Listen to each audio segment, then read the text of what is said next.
Good morning, everybody. It's Tip Tuesday at Ellie Smith, and this week we're going to talk about different laminate and splash options. This is something that we get asked about quite frequently because many people don't understand the differences or why you would use certain splashes in different instances. So we're going to deep dive into each of the major options.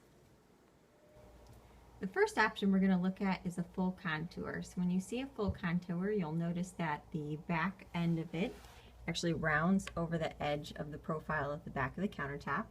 And at the very front, it also has a full wrap all the way around. Full contours are usually used in commercial applications or in instances where a countertop is between two walls.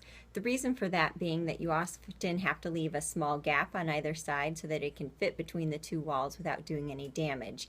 In order to cover the gap, that's where the contour comes in because it wraps all the way around the countertop and kind of makes that gap disappear. The next option we're going to talk about is a partial contour. You'll see in a partial contour that the back end of it just sort of tips over the edge of the back, and the same thing in the front, it just sort of tips over the front. So this would not cover any large gaps as in a full contour, but it does round over the edges instead of being set on.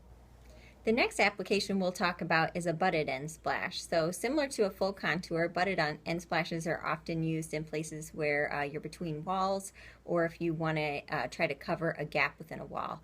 The nice thing about a butted end splash is that it also has scribe on the back so you can adjust the fit in the field.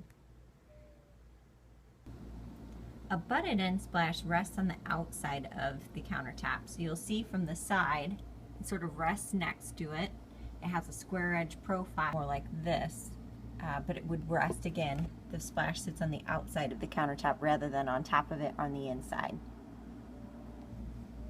The last splash option we'll talk about is probably our most frequently used, and it's probably the one that I recommend most frequently. And the reason for that is it's a self-edge set-on backsplash. The nice thing about a self-edge set-on backsplash is that it looks very similar to what's used in granite and quartz applications. It just is a square, simple set-on. It rests on the back of the countertop and on the sides of the countertop, and it doesn't have any particular profile that wraps in any way.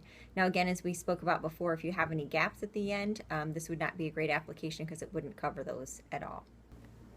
To learn more about our side splash options and to view detailed drawings, please visit our website or call one of our client associates and we'll be happy to send you a link. I'll also post those links at the bottom of this page, and we hope you have a great day and a great Tip Tuesday.